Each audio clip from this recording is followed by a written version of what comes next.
think we were finishing the third day, and basically I spoke about.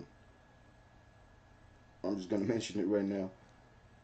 In verse 12, it says, "And the earth brought forth grass and herb, yielding seed after his kind, and the tree yielding fruit, whose seed was in itself after his kind."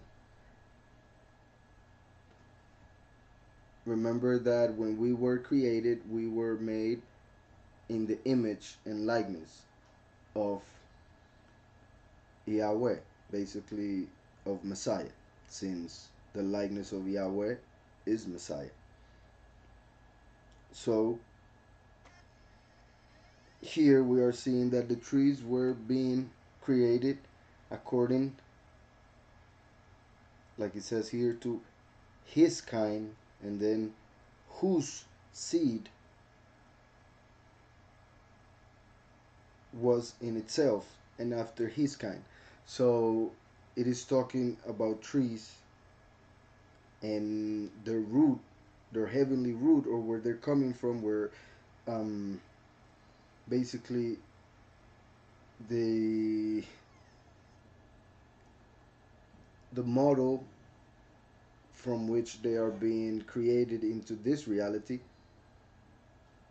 was coming from somewhere else, and it is speaking about it as if it were, as if it had certain personality. So just like I have said before, all animals were created in the likeness and image of the angels and many other entities that Yahweh created in between the third heaven and our reality. So in this case, we are seeing the same when it comes to trees, in a way, because of the way that it is being said here.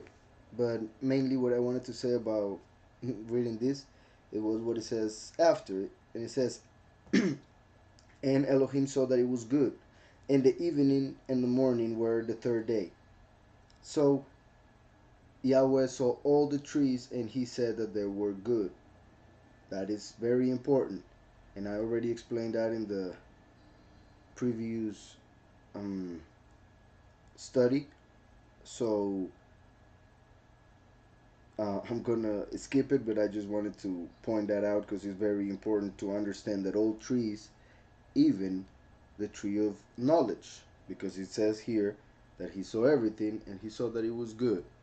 Like I said previously, the problem when men ate of the fruit of knowledge was the reason why, and the fact, of course, that he was disobeying. So, verse 14, it says, "And Elohim said, Let there be lights in the firmament of the heaven to divide the day from the night, and let them be for signs, and for seasons, and for days, and for years, and let them be for lights in the firmament of the heaven, to give light upon the earth." And it was so. Okay, there's a lot that needs to be said here. First of all, when well, like the last time, I have the images, and there are some that I would want to use with this. It says, "And Elohim said." First, I wanted to show how um, until this point, and there's still more to go from this chapter, the Almighty has not used his name. He has only used a title.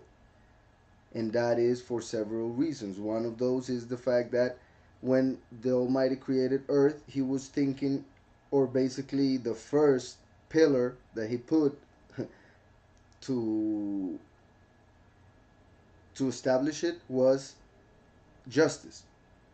But then, of course, for he knows all things, he saw that the sin of men would destroy earth if it were only standing on justice. So the Almighty decided to create another pillar, that of mercy, for men to repent and receive mercy, and therefore the world will continue. So the two pillars represent justice and mercy, which are represented by the title Elohim, which has to do with judges, authorities. That's why the title Elohim is not only used with the Almighty Creator, although He is the one that has all powers. Therefore, the title is used with Him, and He is the one that gives authority to anybody that has any authority. So, any Elohim that exists, like angels that are called that, has that authority and is able to hold that title for whatever time it or he or she may hold it, because of the will of the Almighty, who is Elohim as a judge. But then the name Yahweh is what the Almighty gives or reveals when He is gonna redeem, when He's gonna have mercy. So that's why in this chapter we don't see the name Yahweh, because He was placing the pillar of justice, which represents actually, when it comes to justice, the second coming. And then the pillar of mercy on the second chapter, when He adds the name Yahweh. And as we know, Yahushua, when He came, who brought mercy, salvation, He said, I come in the name of my Father, meaning I come to bring mercy. I come in the name of my Father, because in His name, Yahushua, is the name of the Father, Yahweh. So Yahweh means He who causes to exist. Yahushua means He who causes to exist, saves, enriches, and other words that have to do with the meaning of Shua in Hebrew. So the first and second chapter represent the justice and then the mercy that Yahweh had to add to creation so that creation would last. That's why we don't see the name Yahweh here, but only Elohim. Also, when He says Elohim, it has to do more with angels. But when it says Yahweh, it has to do with His person, which is Messiah, Mashiach. Which means that this first chapter is related to angels in several ways for different reasons. And the next chapter will be more regarding Mashiach, and that's why it has more to do with the perspective of men, as we shall see eventually. So, other than that, it says, and Elohim said, let there be lights in the firmament. In the firmament. So the lights, Yahweh put them in the firmament. And we saw last week that the firmament was something solid covering a flat plane. So the firmament is like a dome, and we saw it here. We saw many images,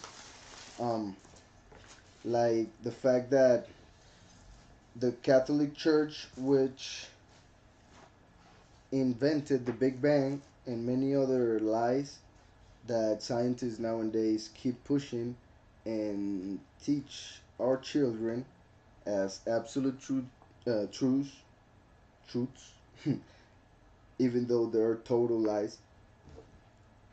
For instance, in churches, there are domes that show the actual dome of the earth, for it is written that the firmament is, well, the heavens are the throne of the Almighty. And I showed this the last time, so I'm not gonna stay on this a long time.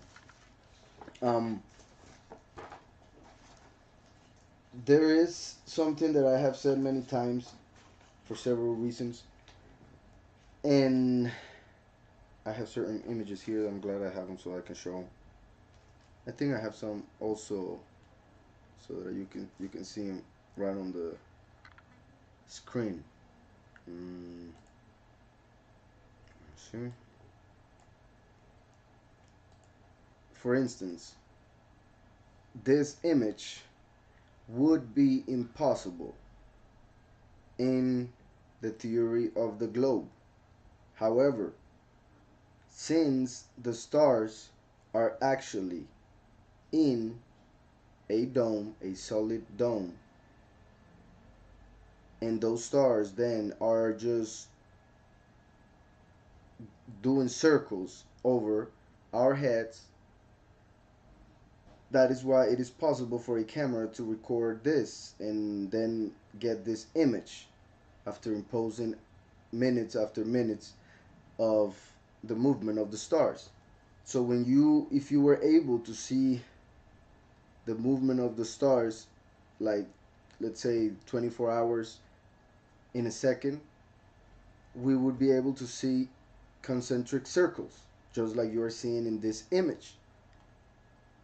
Like I said, that would be impossible in the globe, because in a globe, and like they say that every star is in a different galaxy at a different distance and traveling in a different direction in an infinite space and a bunch of other lies, then stars would just go all over the place. They would not do perfect circles around the North Pole star. So this would be impossible. However, there are hundreds of these images that you can find easily on Google.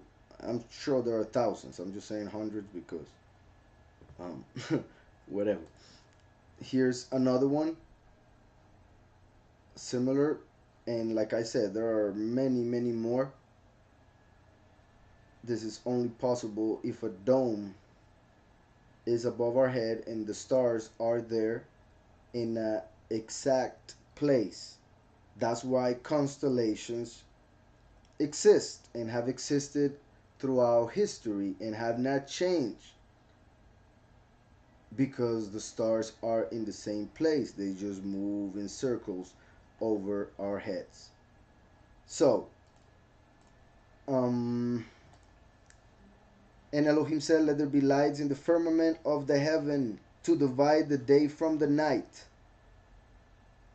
Remember that Yahweh formed light, in this case created the image of light for this reality on the first day, and that would be connecting with the angels, like I was saying, Elohim, the time when Samael was put on the left to represent injustice and have to do with death, and Lucifer, previously known as Sabaoth, was given a light.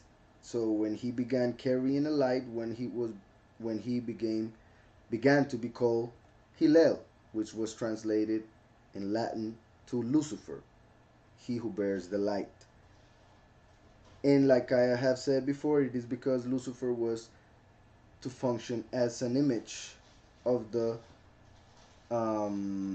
third heaven, being Lucifer in the second heaven, working as a veil, as a filter. So when, let's say, the Pharisees, who were hypocrites, would try to go to heaven, but actually were really looking for their own power and pleasure and whatever they would get from the people and from the money, then they would get stuck because of the leaven that they had, the hypocrisy.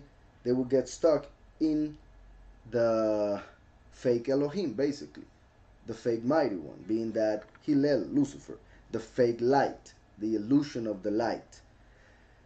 Those who were being honest about searching for the Almighty, like Abraham and Jacob and others, they would go through eventually by receiving the truth, which is Messiah, Yahushua. So on the left was Samael, on the right was Hillel, and then from the middle came Yahushua to bring mercy, to bring forgiveness, because the one that was on the right was accusing every human being for sinning.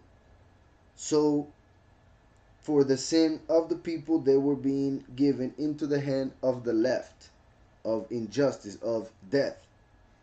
So Yahushua came to pay so that those who believe in him can go straight to the third heaven, to Yahweh the Creator. So all of this I'm saying it because on the first day Yahweh created the light, but as it is written in Judaism, he hid the light for 3 days for 3 days, because on the fourth day he created the light or the lamps that would bring that light to this dimension, to this reality. So basically, I guess a simpler way to explaining that would be Yahweh created the illusion of the light in the second heaven, or gave a little bit of light to Lucifer to hold as a lamp, temporal lamp, like the sun that rises and then goes down. And then he in this reality, on the fourth day, he created the lights or the lamps in the firmament, so that that light that he made on the first day on the second heaven would go through those lamps into our reality and shine on us. That's basically the way I would like to explain it. But like I said, in Judaism they don't talk about the angel part. They basically only talk about this reality. So what they say is that Yahweh created the light, but then hid it for 3 days, and on the fourth day he made the lights, the sun and the moon and the stars. So, and Elohim said, "Let there be lights on the firmament, in the firmament of the heaven, to divide the day from the night." Another thing, since time is actually measured in our reality according to the movement of the sun, even though we have been told differently, I know, the sun takes 24 hours to finish his cycle. Well, of each day, of course, because his actual cycle is of an entire year. But my point is that we count time according to the 12 hours of darkness and then the 12 hours of light. So here Yahweh is saying that he created those lamps that would transmit the light in the second heaven to our reality, so that we would get that separation from 12 hours of darkness to 12 hours of light, so that we will be able to make the separation.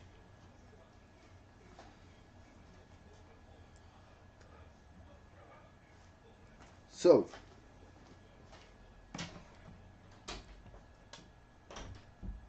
before the lamps, and I'm saying lamps because I just want to make sure you understand that those stars are not actually, how to call it, are not the light. They're just bringing the light to our reality. But my point is here, before those lamps were in the firmament, time was not able to be measured, as at least as we measure it right now. That is why it is taught that there were increments, if we were to go back, of basically, okay, it is taught in Judaism that before the first day there were 2,000 years of the years that we know nowadays. And that has to do with the fact that Bereshit starts with the letter Bet, which is the number 2. So from there we get that things would be done in sets of 2 and in increments, or yeah, of 2, like in this case I'm about to explain. 2,000 years before the time it said, "In the beginning Elohim created the heaven and the earth." In this case it would be 2,000 years before men, before this reality, the reality of the angels existed. That's why I have said, and I know I am saying basically both interpretations at once. I hope nobody's being confused. The same chapter can be explained as the beginning of all creation, even of the angels and then humans, or only as the beginning of the reality in which we live. So, like I said, in Judaism, they don't teach what happened. They actually say that it is forbidden to talk about or inquire, search, or study about what happened before men. And so, to them, only from this reality on, from men to this moment, is what they teach and learn and everything. Of course, there are some Jews that do different or teach other things, of course. And I'm not a Jew, I'm a Yahudi. And Yahweh has revealed these things to me through different books, which are or were supposed to be in scriptures, but they took them out. So that's why I discuss it and teach it. The the time that they are saying that we're 2,000 years before, in the beginning, Elohim created the heavens and the earth. Those 2,000 years would be the 2,000 years in which Yahweh created the angels and the heavens in the second heaven and many other things that were before this reality. So 2,000 years for that. If we understand that, then we get it and connect it to the 6,000 years that this reality would last, or this history. Time would be separated, this 6,000 years, basically in 2,000, 2,000, and 2,000 years. The first 2,000 years, death, rule over earth. The next 2,000 years, the law given through Moses. And then the next 2,000 years, favor and the truth. Of course, only in those that believe in Messiah. Those who don't believe in Messiah were actually under Azazel, because death was the rule of Samael. Like I said, the law is connected also with the angel that accuses, because to accuse you need to have something to hold on to be able to say that somebody else is doing wrong. So the accuser, which in Greek is diablo, from which comes devil, is basically what was ruling on earth the next 2,000 years after death was ruling. After Samael was ruling, then Lucifer was ruling. Then Yahushua came and he was tempted by Lucifer, because he is the mighty one of this earth, and that's why he said all the kingdoms were given to me and I can give them to anybody that I want. Yahushua rejected him, but basically Illuminati accepted that offer, and that's why they are ruling on this earth. So we get that the history would be separated in periods of 2,000, 2,000, and 2,000. Yahushua came after the first 4,000, because Yahushua came to bring the favor and the truth. So we get the 2,000 years in which angels and the heavens were created, the heavens of the angels, not our heaven, and not the heaven of the Father, which is eternal, so was not created. Then 2,000 years of death, in which the flood happened. Then 2,000 years of law, of course the Exodus, when the name Yahweh was revealed, and then the prophets came, and then the king, and then David, and then Yahweh separated Israel in two parts, and then the favor and the truth through Yahushua. After those 2,000 years, we're going to get 1,000 years of Yahushua's reign on earth, which is the millennium of peace on earth. And then after that, eternity, which would be the last 1,000 years of those sets that we are doing. So basically, when we are getting to those 1,000 years that are after the millennium, would be when we enter eternity. So it is said that 2,000 years before, in the beginning, Elohim created the heavens and the earth. Then the first day when light was created, it is said that lasted 200 years. It went from 2,000 years to 200 years. Then the second day lasted 2 months. Then the third day lasted 2 days. And then the fourth day, in which we are right now reading, since the lights were created, is when they started to last one day. So 2000, 200, 2 months, 2 days.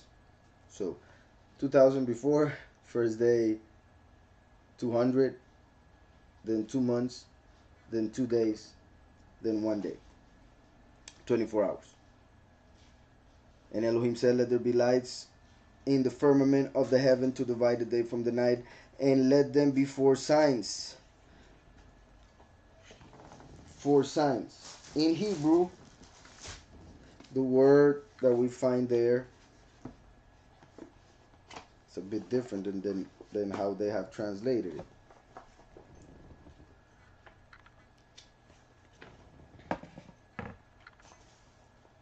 Blessing, Samuel. Good to see you.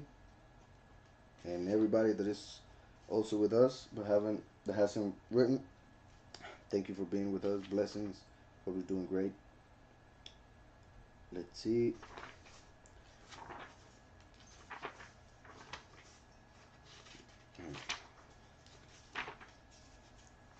Just a sec.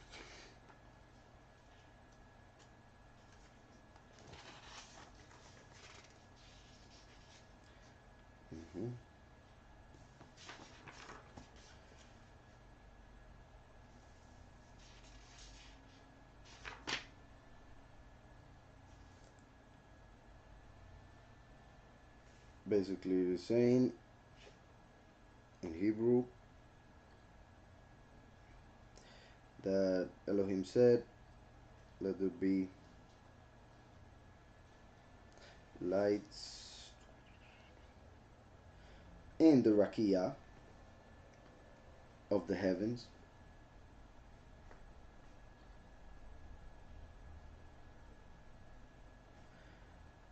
to separate between the day, Hayom, and between the night.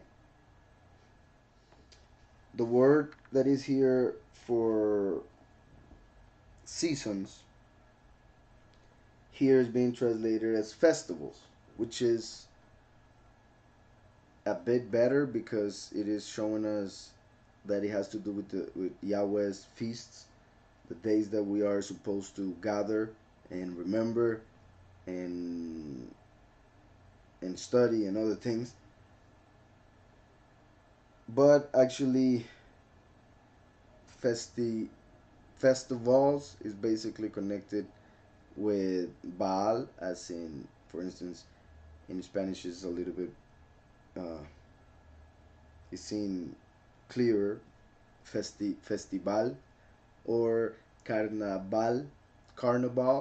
When it finishes in B-A-L, is to make reference that it was a feast done for Baal or for Satan. Remember that Satan is Baal. That's how he was called in Hebrew by some.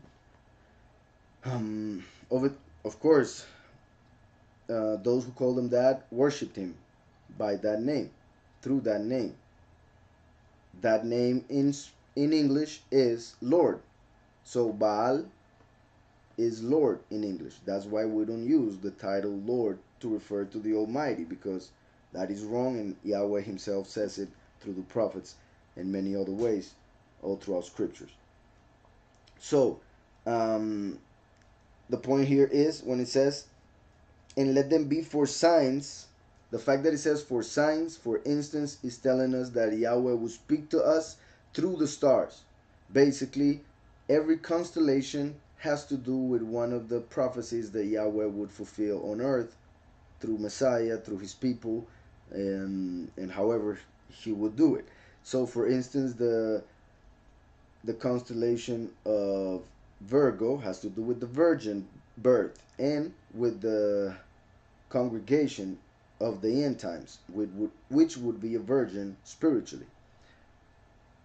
Then the Leo has to do with the lion of Yahudah. And, well, many others, like I said, all of them actually, and the rest of the constellations have some sort of connection with Yahweh's plan on earth.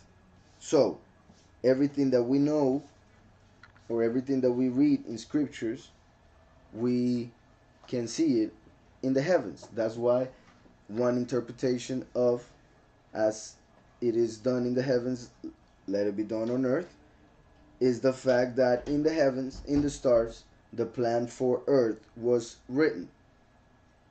That is why also when Abraham was called by Yahweh and he told him, come out and count the stars, look at the stars, he was basically telling him, look at what the stars are saying. And Abraham knew about stars. He knew how to read them. So he saw that he was not going to have a son according to the stars. But that's why Yahweh gave him a new name, to give him a new destiny, and basically showed him that him and his descendants would not be bound to the destiny of the nations, which is written on the stars. So on the stars we can see the virgin birth, the king coming on the second and the first time, and many other things. But when it comes to personal prophecies or personal destiny, that is not written on the stars. That is coming from above. So we are actually over that. That's why also Yahweh says in Jeremiah 10 that we should not fear what the stars are telling the world, because we are not bound to what the stars are saying. That's why we should not listen to astrologers and all of that. But I just want to make it clear. Here we see that Yahweh said that the stars would help as signs. So that's something that we cannot go against. And I say that because in Christianity they have taught a lot of fear. So many people they really get scared when they hear somebody holding the scriptures talking about what the stars say. But we see it here. Yahweh made the stars to work as signs. Like the sign that happened a few months ago in September, Virgo with the moon below her feet. She was being covered with the light of the sun, and she had 12 stars above her head and was giving birth to Jupiter. And about almost 3 months after that, Jerusalem was recognized as capital of Israel, which is a truth that comes from scripture, from the Father, of course. But like I have said, the people that are living there and have control over that land are not the true Israelites. But the fact still remains, Jerusalem is the capital of that land. So there are many things that have been happening, and some of them, and I'm sure all of them, but we haven't seen them all, have been written in the stars, because they were done for signs, also to tell us times. That's why it says then, and let them be for signs and for seasons. When it says seasons, when you read seasons, mostly everybody's going to understand, okay, he's talking about fall and summer and winter, etc. But it is not talking about that. When we go to the Hebrew, in the Hebrew it says moedim. Moedim. And moedim has to do with the times, appointments, basically is one of the translations. Appointments that the Almighty made with humanity. So he wrote it here that it would be for the Moedim, and we did not know what the Moedim were until Exodus. And then when Moshe wrote the Torah, in the book of Leviticus, Vaikra, is where he wrote in the chapter 23 what the Moedim would be. So beforehand, Yahweh was telling us the stars are going to help for you to know when the Moedim will be, when the feasts. They are feasts because there are times uh, of happiness. Most of them. There's just a couple that will be sad. Basically, one already happened when Yahushua was killed. He fulfilled that day perfectly. If people were paying it, if they were not, but if they had been paying attention, they would have recognized Messiah. Same in the second time. So Moedim are the first Moedim are Pesach on the 14th of Aviv, which was fulfilled by Yahushua's being killed on the 14th of Aviv, and was fulfilled because it was written in scriptures ever since Exodus. Like I said, when Moshe wrote the Torah, and before that, Yahweh had given him a commandment to kill a lamb, and all Israel killed a lamb and put the blood of the lamb on the door. And then when the Spirit came to kill all the firstborn of the Egyptians, it would pass over the houses of the Israelim. So Jews nowadays who don't believe in Messiah do not even want to think about the fact that Messiah fulfilled that day, because every time that they celebrate Pesach, they are only thinking about the Exodus. They're only thinking about the Exodus, not understanding that the Exodus was simply a foreshadow of what would happen later.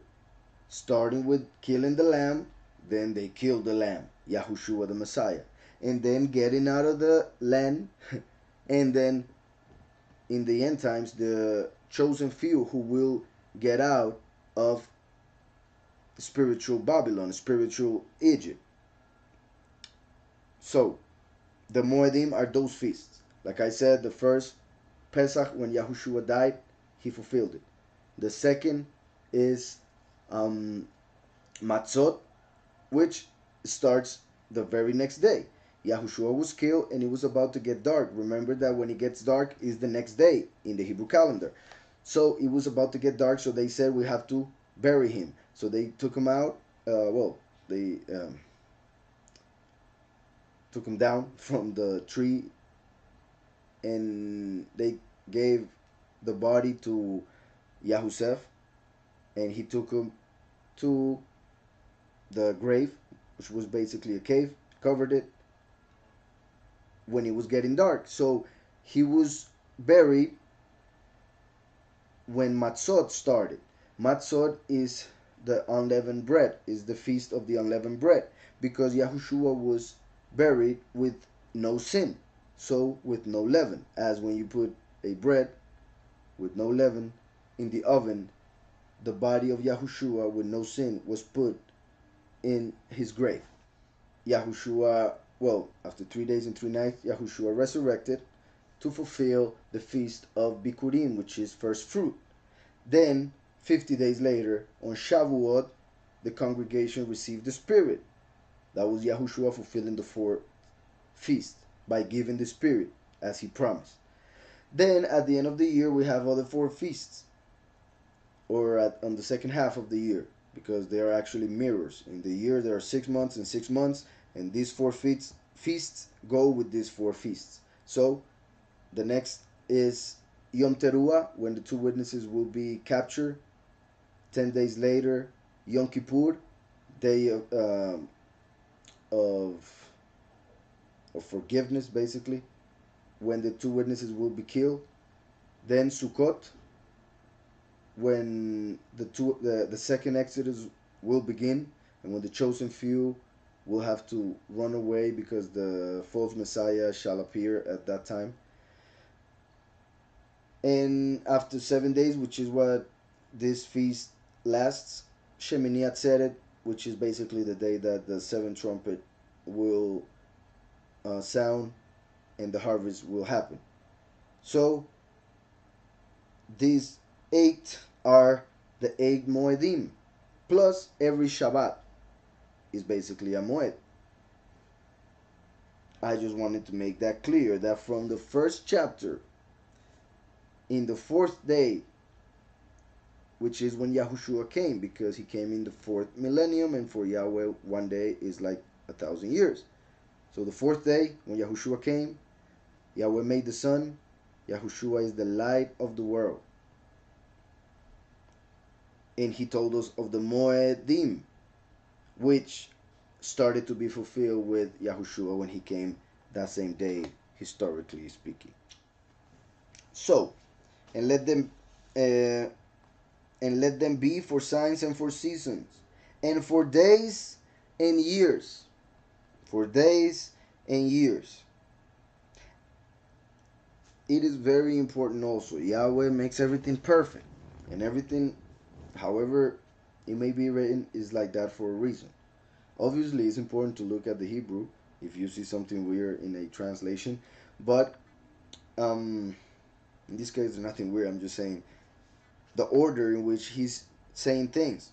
He said, and Elohim said, let there be lights in the firmament of the heaven to divide the day from the night. Just like Yahushua, when he came, he said, do not think that I come to bring peace. I came to bring fire. I came to bring a sword, division. So the light brings division, because the light shows what is right from what is wrong. The light shows what is real and what is fake.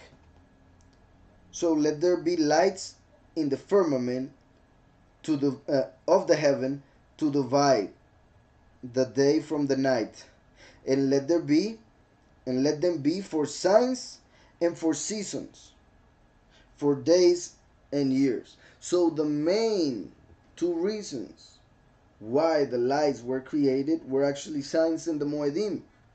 Then secondary, days and years.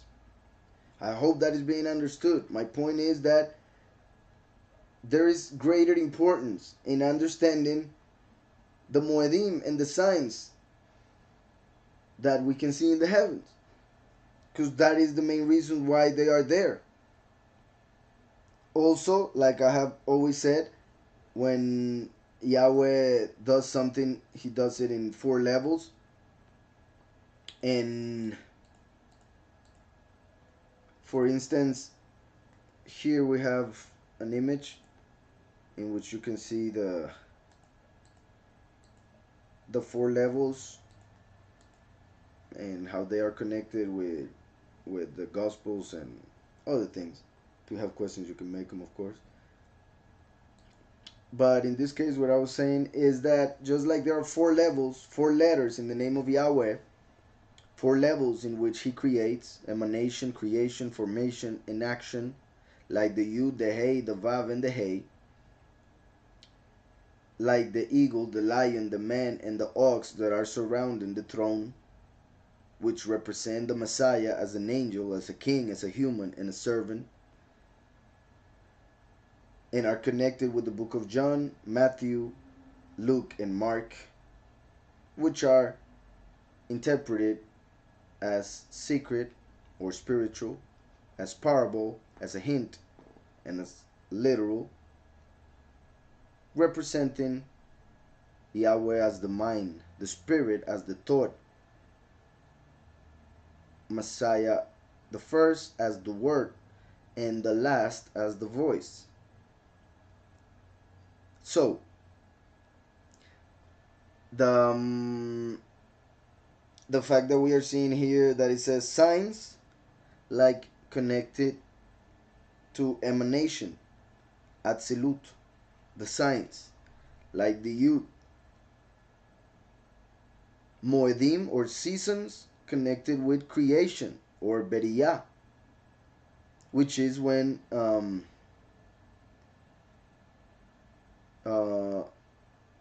we see there in the bottom what we can get from each of the interpretations that are connected with each of the levels. Like in the book of John, we get a spiritual understanding other than the literal if we look into it, if we receive the Spirit to understand it, of course. The second level with Matthew, the book tells us how to do what we are supposed to do. The book of Luke tells us why we are supposed to do what we are supposed to do. And the book of Mark, which is literal, tells us what we are supposed to do. The what, we can find it in the rest. But this is just the simple way of seeing it. And like I was saying, so Moedim is connected with creation, Beriyah. And in that case, it would be the how, which is interesting because Yahweh, through the Moedim that happened years ago, told us the how, how things would happen and how we should act. Because I repeat, the 8 Moedim were written in Leviticus, and 4 of them already fulfilled. And since we saw how they fulfilled, we can see that the how of the fulfillment of the prophecies of Yahweh would be shown in the Moedim, which right now is holding the second place, which is connected with creation, or Beriyah. The signs in that case are connected with the spiritual understanding. If you have spiritual understanding, you can understand the signs of the heavens. That's why when Messiah came and he saw the Pharisees and the rest of the people, he told them, you can understand the signs of nature, like you understand when it's going to rain, when it's not going to rain, but you cannot not understand the signs of the times. You cannot understand the spiritual times because Messiah was right in front of them and they were not seeing him. So science gives a spiritual understanding. Seasons, the Moedim, were given to show us the how. And then it says days and years, which would be formation and action, which are the 2 lower levels. Days, connected with Messiah, and Messiah said that he is the light of the world. Like the day is connected with the sun when it comes out, and like I said, gives us the cycle of 24 hours. And then years, which would be connected with the last. And action, of course.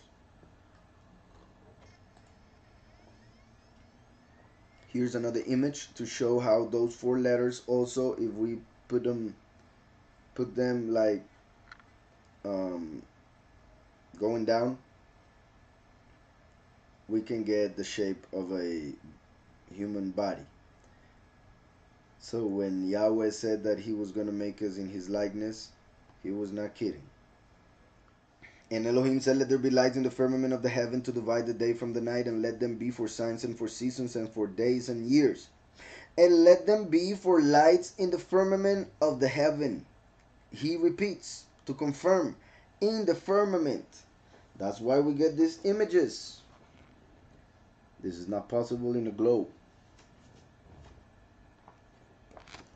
Or this.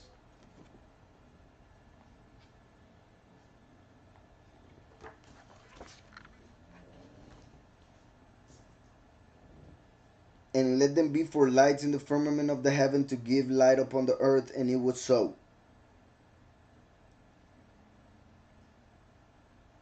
And Elohim made 2 great lights. This is very perfect. He's saying 2 great lights. He's not saying 1 great light and 1 great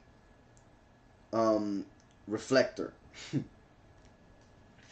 He didn't create 1 light and another thing to reflect the light of that first one. He actually made 2 lights, which give, or 2 lamps, which give 2 different kinds of light. as it has been tested and proven that the light of the sun heats up, like you can feel it, of course, and the light of the moon makes things cold. Actually, they have made tests in which they put something in a shadow and something under the light of the moon, and then they test temperature, and they have found that that which is under the light of the moon, without of course having any other environmental thing affecting the test, that which is under the light of the moon, let's say if you put water under the light of the moon and water under a shadow, when you test the temperature, the water under the light of the moon is actually colder than the water under a shadow. So not only that, but there are other things that they have shown which are very amazing, showing the fact that the moon gives a negative light compared to that of the sun. I mean, it does the contrary. Then, let's see. And Elohim made two great lights, like I have also said, well, in other times and in songs and everything. The people say that the moon reflects the light of the sun. However, something that reflects, if you're going to make something that reflects, to make a ball is not the best option. You would make something which is concave, so that the light will come in any direction and then would concentrate and reflect straight to whatever is pointing at. So a ball is not reflective. I mean, it can reflect, but it's only going to reflect one point. It's going to concentrate in one point because of the shape. And you can also test it or look for videos or whatever you want. So if the moon is a ball, it cannot be reflecting light. And if it were reflecting light, then it's not a ball. And that I say because of the way we see the light coming from the moon. It is not reflecting. That is my point. Another thing, when you see that the moon, let's say when you see the moon and it's already day, like when you see the moon in the daylight, that shows that it is not reflecting light, because the sun would completely overtake the whole scene and the moon would not be able to be seen. And if it's seen, you should be able to see the whole thing, not just one part like you normally see. And when you see just one part of the moon, why is it that the rest looks blue? It should look black, but it looks blue because the moon is actually see-through, it's transparent. And that's why there are also images of stars being seen behind the moon when the moon is not lit up all the way. So as we see in the scriptures, the moon is a light. It's not reflecting, it's giving light. It's just a different light, lesser light. It is not well, it's not a bunch of things that they have told us. It is what the scripture tells us. So, and Elohim made two great lights. The greater light to rule the day, the sun, and the lesser light to rule the night, the moon. Basically, the sun and the moon represent Messiah and his congregation and his bride, like in the wedding of the Lamb. So the sun and the moon, Messiah and his congregation. That is why Jericho, which is the land through which they entered the promised land, and the first land they conquered when they did so, that land is called Jericho, which means his moon, because that was his promised land, representing the land that he would give to his bride, his congregation. So when they entered Jericho, they were doing that because that represented the Messiah taking his bride up to him, being his bride represented by the moon.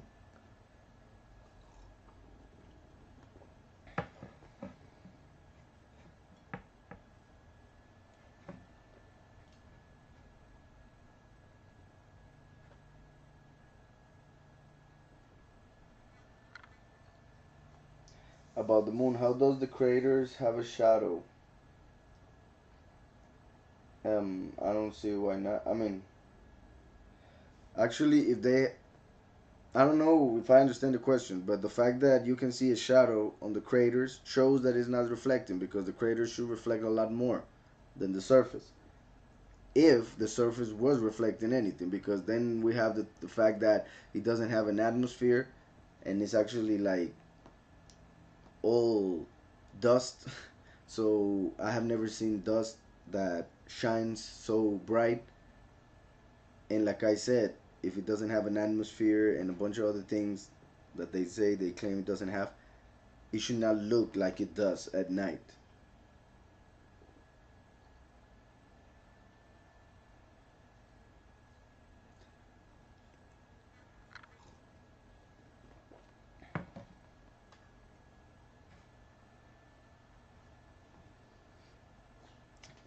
So, and the lesser light to rule the night, he made the stars also.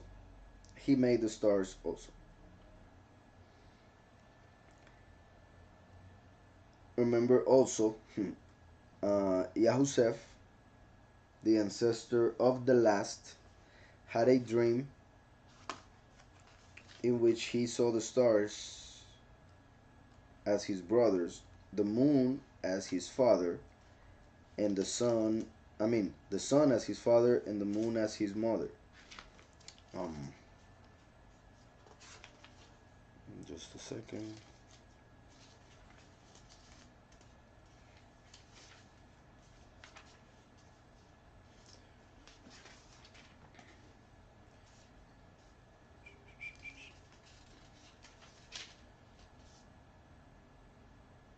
It says here, and Yahusef dreamed a dream, and he told it his brethren, and they hated him yet the more. And he said unto them, hear, I pray you, this dream which I have dreamed. For behold, we were binding sheaves. Well, that is the first dream, I believe. Yeah. Then it says on the ninth, and he dreamt yet another dream, and told it his brethren, and said, behold, I have dreamed a dream more. And behold the sun and the moon.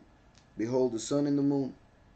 And the 11 stars made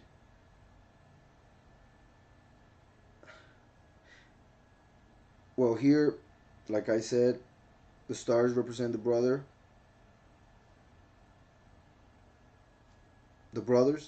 the other tribes, and the sun and the moon, father and mother.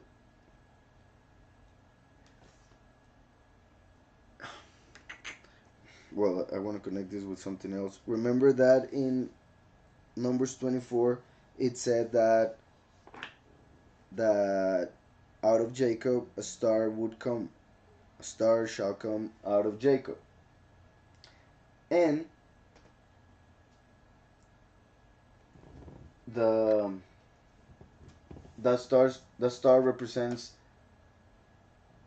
the first and the second coming, because if it was fulfilled in two different ways. For instance, the first time there was a star in the heavens to show that the Messiah was born on earth. So like I said, and like we just read, the the stars were put in the heavens to work as signs.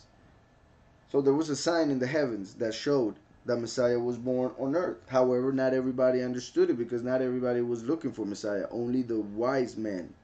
So those that had the understanding saw the star in the sky, so they understood the sign and were able to know that Messiah was finally on earth. So that prophecy is shown in Numbers, like I said, and it also prophesies the second coming. Behold, I have dreamt a dream more, and behold, the sun and the moon and the 11 stars bow down to me. And he told it to his father and to his brethren, and his father rebuked him, and said unto him, What is this dream that thou hast dreamt? Shall I and thy mother and thy brethren indeed come to bow down ourselves to thee to earth? To the earth? And his brethren envied him, but his father observed the same. His brethren envied him because the fact that he had two dreams was showing a confirmation of it. So they actually understood that it was going to happen, that it was true.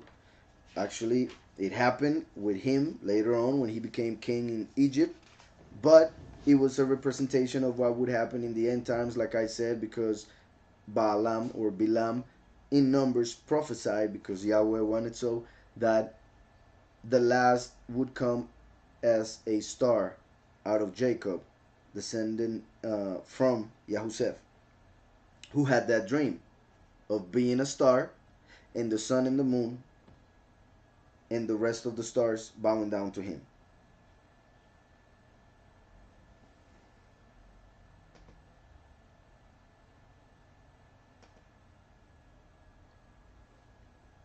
So, and Elohim set them in the firmament. This is now the third time. After saying he made the stars also, verse 17, and Elohim set them in the firmament of the heaven to give light upon the earth. So, the moon gives light upon the earth, does not reflect light upon the earth. I know I have repeated that many times, a lot of times, but I just want to make sure that you understand, even if you don't believe that earth is covered by a solid dome, you need to understand that that is what the scripture teaches. So either we believe what scripture teaches or we believe what man teaches. That is our choice. That's why Yahweh gave us free choice, free will.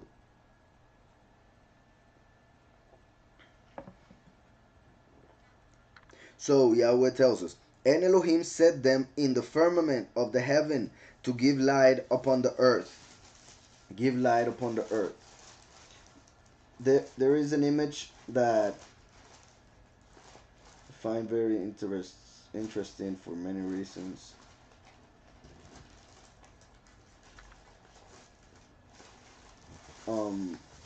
Well, here's another one of those from the churches that when you look at the ceiling, you can see the dome of the earth with the 12 constellations of as the 12 disciples, and in the middle a throne, because the throne of the Most High is the sky, is the heavens. Here, I don't know if, well, as some of you may know, I make music also, and since I started many years ago, um, my alias had been or has been, because I still use it, Sirius, for many reasons. Sirius is the brightest star in the sky. My name is Koresh, but um, also known as Sirius. So, I don't know if you have seen a movie which I mentioned a lot. I have been mentioning a lot lately, which is The Truman Show with Jim Carrey. It gives a very deep message, and I recommend you see it. Maybe you will see it with different eyes when you understand that they have lied to us regarding almost everything, but one of those things, the shape of the earth. Like we're seeing him here, and Elohim set them in the firmament of the heaven to give light upon the earth. There is a scene in the Truman Show, where all of a sudden he's walking and all of a sudden he sees something that falls to earth and breaks. So he runs to it and he finds that it's actually a light. And he's wondering why that happened. Where did it come from? Because he looks up and he just sees the sky, not understanding that he was living inside of a movie studio. Um, and the light that fell was part of the studio. However, when he picks it up, it actually has a name on it, and the name is the name of a star. And that star is pretty well. Not only the star, but it also says Canis Major, Sirius Canis Major. As you know, our label is called Canis Major Army, which you can check it out if you like. CanisMajorArmy.com. And Sirius basically represents a star that gives knowledge. It's like, for those who believe in those things, they see Sirius as just like they believe in the sun as the center of the galaxy, they see Sirius as the center of the universe. And just like the sun gives physical light, they see Sirius as the star that gives spiritual light. So that's why it is so interesting what happens in this scene when Jim Carrey sees that a star falls from the firmament where it was obviously connected, and that star is Sirius. From that moment on, his eyes are open, and all of a sudden he can understand where he is and what is happening. So it is a pretty interesting scene, but I just wanted to show that even that is being shown in the movie, that stars are stuck in the firmament, are part of the firmament. Here, well, that image I already showed it on the screen, which is the stars doing the circles. Here's the reason why the yin yang, the movement of it would be the sun and the moon in the day and night, basically over a plane. That plane being basically like this, at least the continents that they have allowed us to know or visit. And here you can see 3 circles.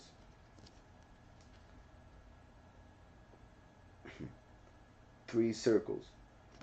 The one in the middle is the orbit of the sun and the moon over the earth in June.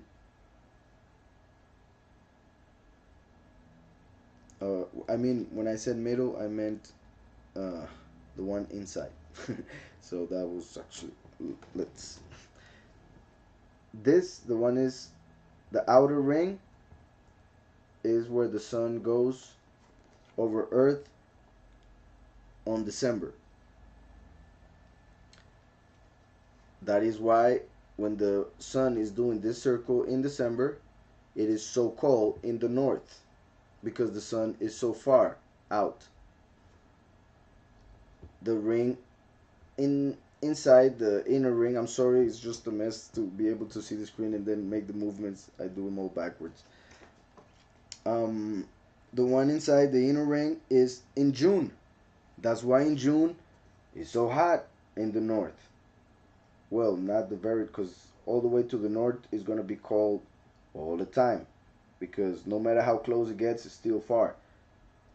Just like the outer part of Earth, which is frozen and is a wall of ice in Antarctica.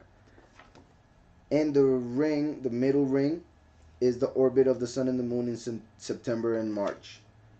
So it basically, that's why the Almighty also says that the sun has to run at some point in the year, because he has to make this big circle in 24 hours.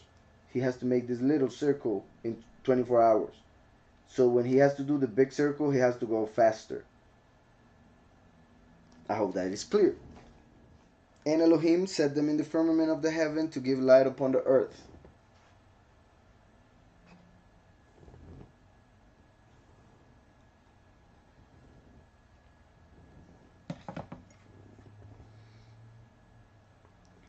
and to rule over the day and over the night,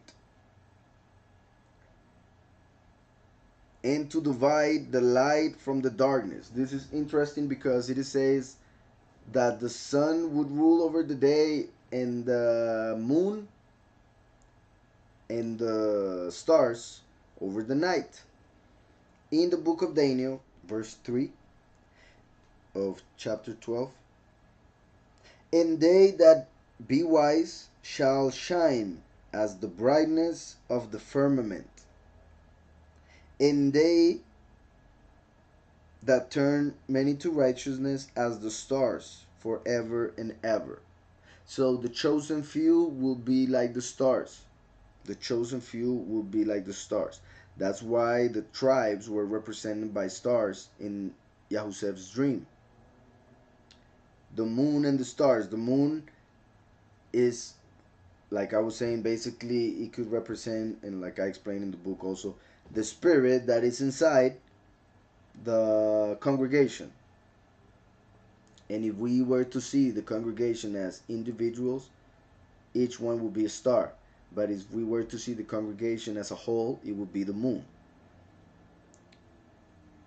And or like I said, the moon being the spirit that would go through each of the individuals in the congregation, which would be represented by the stars. And that's why in Daniel it was prophesied saying, and they that be wise shall shine as the brightness of the firmament. This is interesting because those that are wise in this end times are being able to see that there is a firmament, not seeing it straight with their eyes, even though we do see it, but we're not able to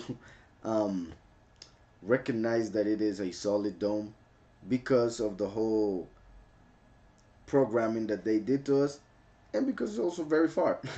But my point is, it is funny to see how now even atheists or former atheists are coming to believe in the Messiah and the Father Almighty in the scriptures because they have researched flat earth. So it is pretty amazing that the Almighty is revealing that truth, which is so important, as we see it in Romans 1, for instance, which is also one of the reasons why earth is plagued with homosexuality. It is because of idolatry and because of not believing in the Creator, not believing in the Almighty as the Creator of the world in which we live. So homosexuality is actually a result of not believing in a Creator. So idolatry, believing in the Big Bang, evolution, etc., whether you think it's crazy or not, it is part of the reason why homosexuality is taking over this world. So, and I suggest reading Romans 1 if you want to understand more about what I just said. So, and they that be wise shall shine as the brightness of the firmament, and they that turn many to righteousness as the stars forever and ever. So going back to Genesis. And to rule over the day and over the night. So like I was saying, Messiah is the light.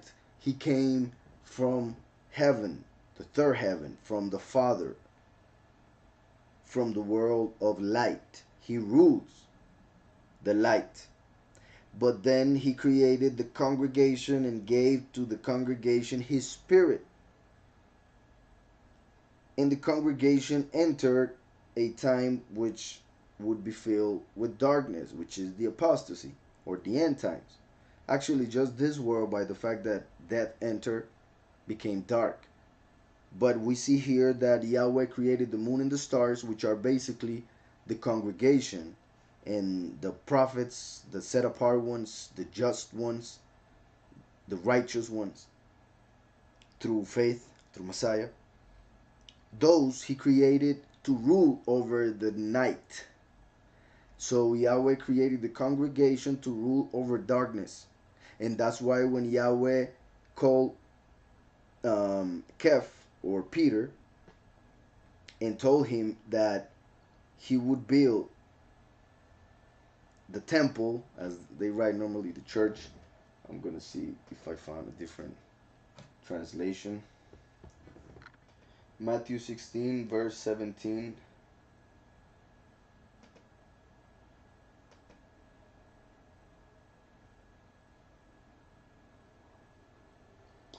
Yahushua answered and said to him, Blessed are you, Shimon bar Yonah, meaning Shimon, son of Yonah, or he who is heard, son of a dove, representing the fact that Shimon had been heard and that's why he had been chosen, meaning Yahweh had heard his prayers. Also the fact that Shimon had heard the Father, therefore he was able to recognize Yahushua as Messiah. And son of Yonah, because by receiving the spirit that was in Messiah, which is like a dove that came in him, then Jonah had become a son of the Father through the Spirit. So, blessed are you, Shimon bar Yonah, for flesh and blood has not revealed this to you. Reveal what? The fact that Yahushua is Messiah. But my Father who is in heaven. And I also say to you that you are Keph, meaning a rock. Peter was given that name because we just saw that his name was actually Shimon, but Yahweh through Yahushua changed his name, as when Yahweh changed Abram to Abraham, or Sarai to Sarah, and other people that whose names were changed. So Yahushua changed Shimon's name to Peter because Shimon actually has also a negative connotation because the root can be connected to a word in Hebrew meaning enemy. That's why there was a time when Peter acted like an enemy and Yahushua told him so. And that's why in that time Yahushua called him Shimon, not Peter, because he was not acting like the new person that Yahweh had made in him through the spirit, the dove, Yonah.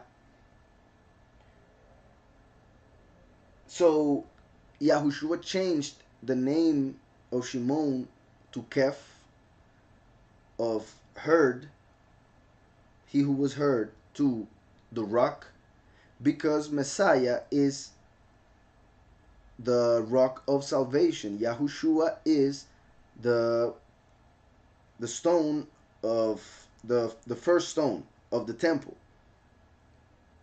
Therefore, Peter was becoming, through what Yahushua was showing in scriptures, that Peter was to become the representation. I want to make that clear. Representation of Yahushua on earth. Yahushua the first. Afterwards comes Paulus or Paul, who became the representation of the second coming.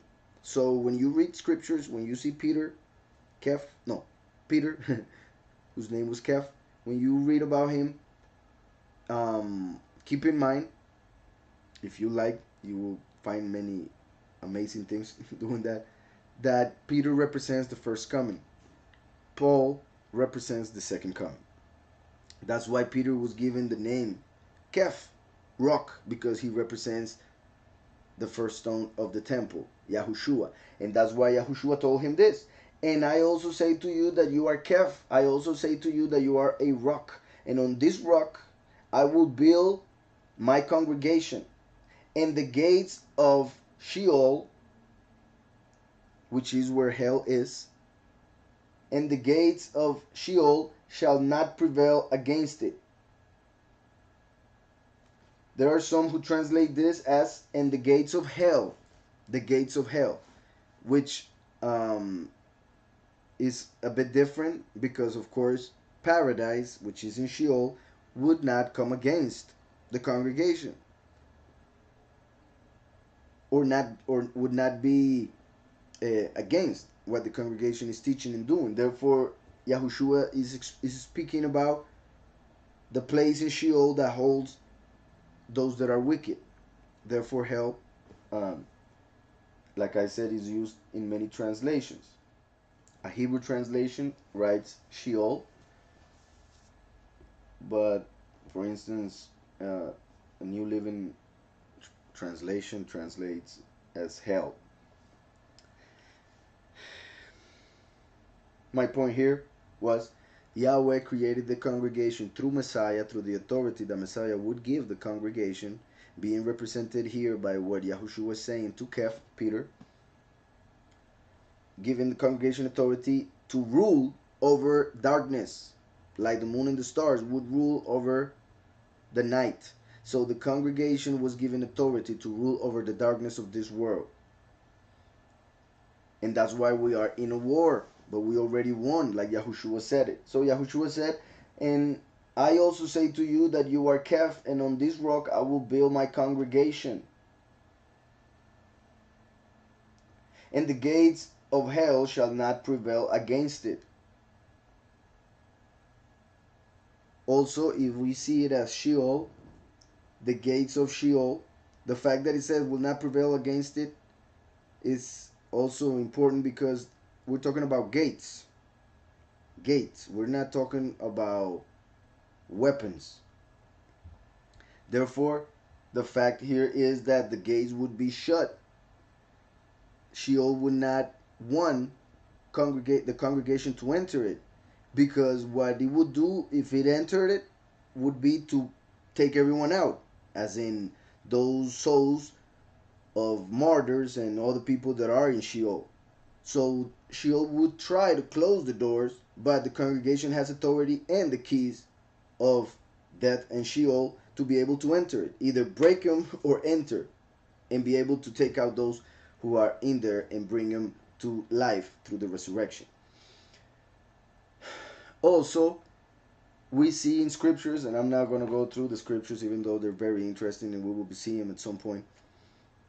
We see that when people would sacrifice their children to a false Elohim, would be, and they would say it even with words, to gain authority over their enemies, and so that the gates of the enemy would not be able to hold him, basically, or prevail against their attacks. So the fact that Yahushua is saying this is because he himself, as the Son of the Most High, was coming to sacrifice himself, so that through his sacrifice we would receive the power so that our enemies cannot prevail against us. Even when we are attacking their doors, when they close them because they will flee, their doors would not be able to hold, and we would come in and take out whatever we want, as in a war, of course.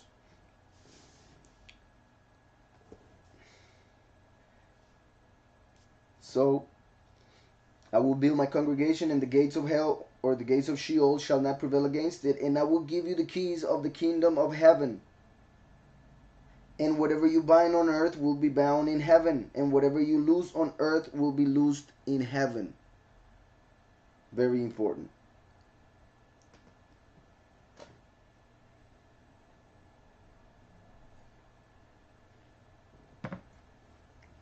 So, verse 18, Genesis 1, and to rule over the day and over the night, and to divide the light from the darkness. And Elohim saw that it was good. And the evening and the morning were the fourth day. The fourth day. If anybody's wondering, the planets, what we call planets, were created that same day, because planets are wandering stars. That's why I laughed. Wandering in Greek is planetes. So a wandering star, meaning a star that has a different movement than the rest of the stars, which are set in constellations. Those wandering stars are called planets, from the Greek planetes. That means that when he says here, the stars also, he made the stars also, he also made the planets there.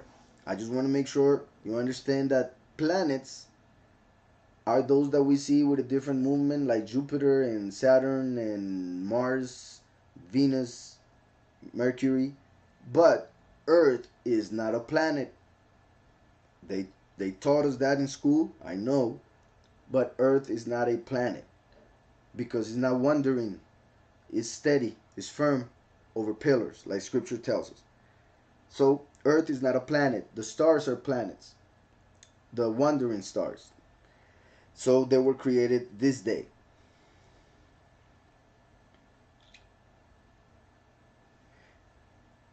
Verse 20.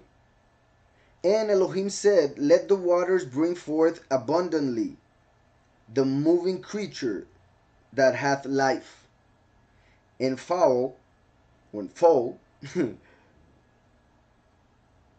that may fly above the earth in the open firmament of heaven. Here is important to see that the first creatures that were created were the those of the sea and those of the sky, and both were created from the water element. And Elohim said, let the waters bring forth abundantly the moving creature that hath life, and fowl that may fly above the earth in the open firmament of heaven. So birds and the creatures of the sea were created on this day, which is now the 5th day. And Elohim created great whales, and every living creature that moveth, which the waters brought forth abundantly after their kind, and every winged fowl after his kind. And Elohim saw that it was good. Here, there's a big problem with the translation, and it's very sad. Because in this day, dinosaurs were created. Remember, the dinosaurs is a word that was just created a couple centuries ago, even less than a couple centuries ago. The word dinosaur was created. Before the word dinosaur, they were called dragons. But when the word dinosaur was created, one of the things that did was to create in the mind a separation between dinosaurs as a real type of animal that existed millions of years ago, as they say, and a mythological creature, a dragon. But actually, dragons are dinosaurs, and both lived on Earth not millions of years ago, but just a few thousand years ago. They were created on the 5th day. In the Hebrew,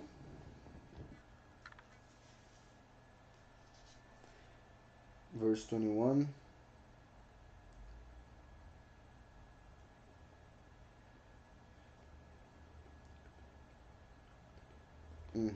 where it says, and Elohim created the great, it says here in this translation, sea giants.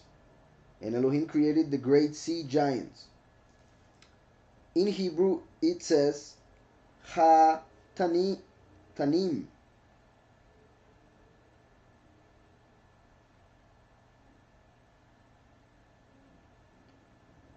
which are the dragons. That's how it is translated commonly by the concordance. So he created the dragons, the great dragons, mainly of the sea. For instance, what we read in the book of Job called Leviathan. There was a female Leviathan, of course, and a male Leviathan. The female Leviathan represents the creation of space, and the male Leviathan represents the creation of time.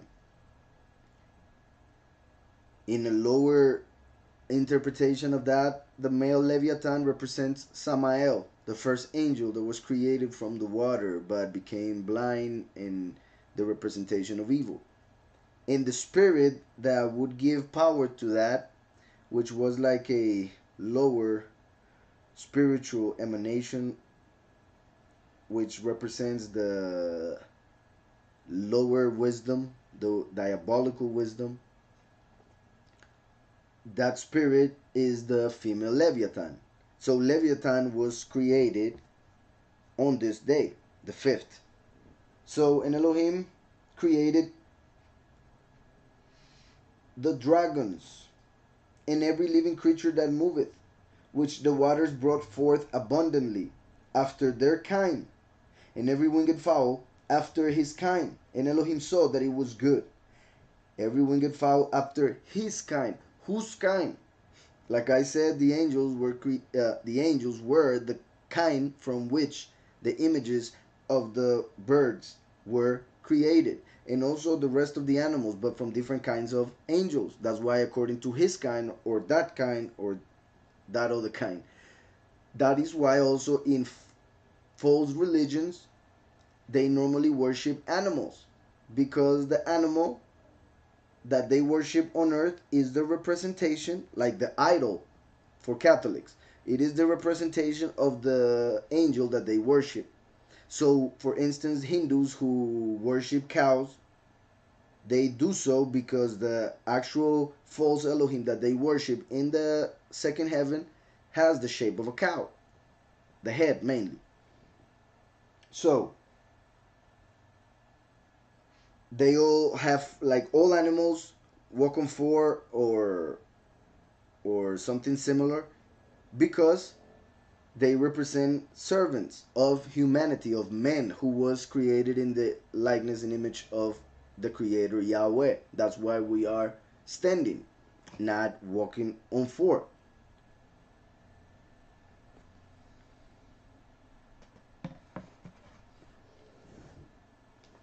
So it says here, and Elohim created the dragons and every living creature that moveth, which the waters brought forth abundantly, after their kind, and every winged fowl after his kind. And Elohim saw that it was good.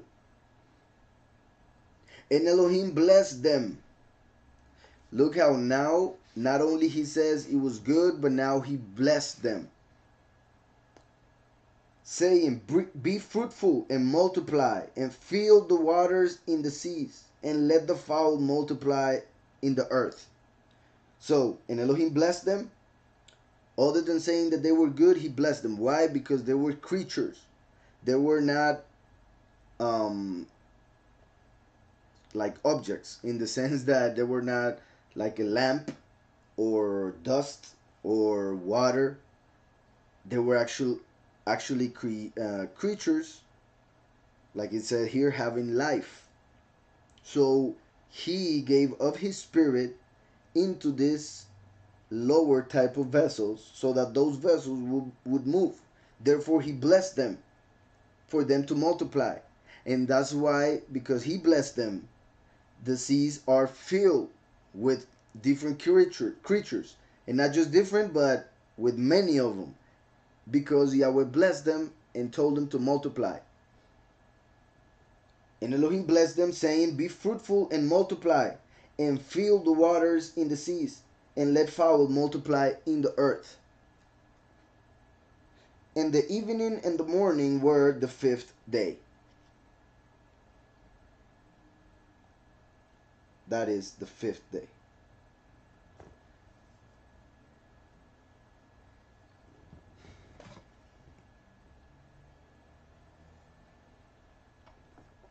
The 5th day, it is the number 5 is it represents the spirit, revelation, favor, in the 5 books of the Torah. So it represents the Torah. It is interesting that until Yahweh gets to the 5th day, he blessed that creation.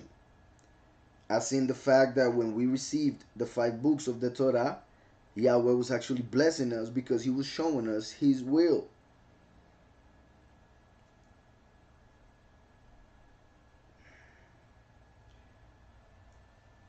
Alright. And the evening and the morning were the 5th day.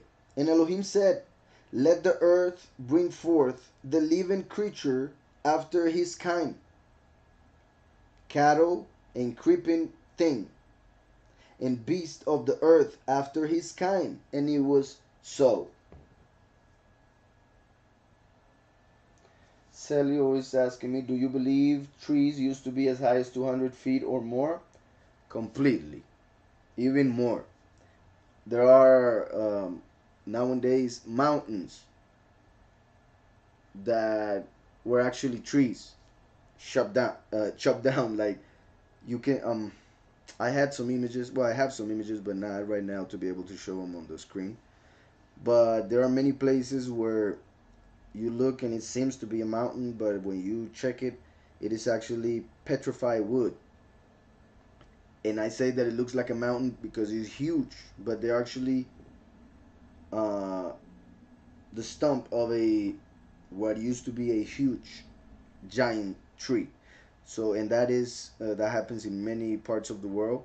There are some who believe that there's a conspiracy that the Illuminati or the government, the world government, did to get rid of all the giant trees that were still in the world, just like they have made it their mission to get rid of fossils that show humans living with dinosaurs. Um, they get rid of all those things that show that scriptures are true. So yeah, I do believe that trees were a lot bigger before the flood, and of course after the flood, some trees still were standing, but eventually men or giants or Illuminati cut them down. And he says, what we have is plateaus are petrified huge trees cut flat. Exactly. Yeah, that's what they are.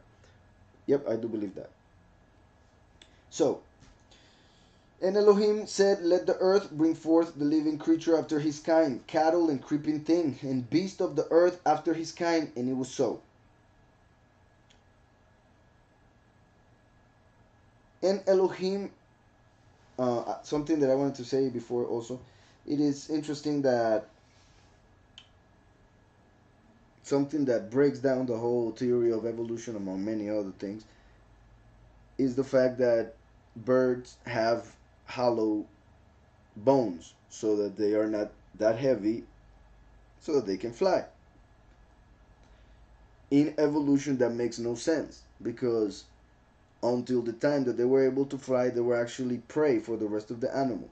So, as they say, um, survival of the fittest would not have worked with birds throughout millions of years of evolution, according to what they teach. So, their hollow bones are designed, are show like they show that there is design behind their bodies. So Yahweh was that designer who created them in the fifth day. Now, in the sixth day, the beasts of the earth are being created. The the birds represent angels. Bad birds, like those that eat like vultures that eat uh, dead bodies, those represent fallen angels. Or crows and certain types of birds represent fallen angels. The dove, for instance, represent the spirit, and the eagle represents a powerful good angel. Well, it depends also. Like with everything in this world, it has a negative connotation and a positive. So eagle also has a negative connotation, and that's why many empires use the eagle to hurt Israel. But my point here is that birds represent angels, whether good or bad. Beasts of the earth represent spirits or entities that work strictly on earth, serving the Most High, or some that have rebelled. That's why there are those animals of the jungle, like the lion, who represents Satan, and those entities of the farm, which actually help to bring food to the table. And then we have the animals of the sea, in which the deepest parts are very dark and there are very, um, how should I say, weirdly looking animals, which represent demons or other types of entities that exist below Earth or in lower dimensions like Sheol and others. Because remember that the sea represents Sheol. So, I'm going to read this day and we're going to finish and leave. Well, this day is actually very important because this is the day that Adam was created. And I might take a while to explain all that, so let's just read the creation of animals. And then we go to with the rest next week.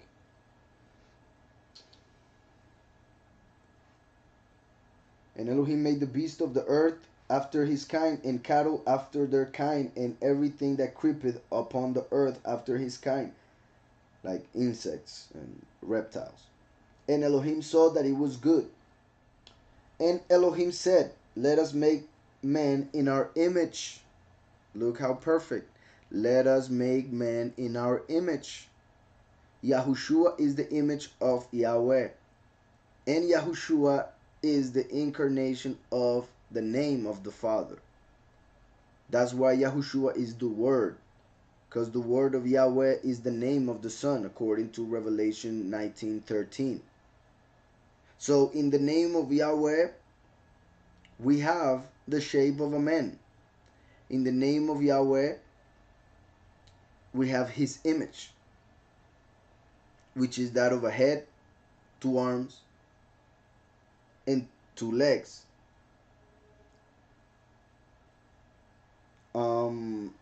Obviously, among other things. And just like that, we also, of course, are separated, like we are seeing on the screen, in 4 levels, starting with the head, where we get emanations from the heavens. From the spiritual, we get ideas, we get understanding, we get wisdom, we see, we hear, we speak, we smell, all through the head, which is represented by the Yud. Then creation is represented by what comes next, mainly the shoulders and the arms, and even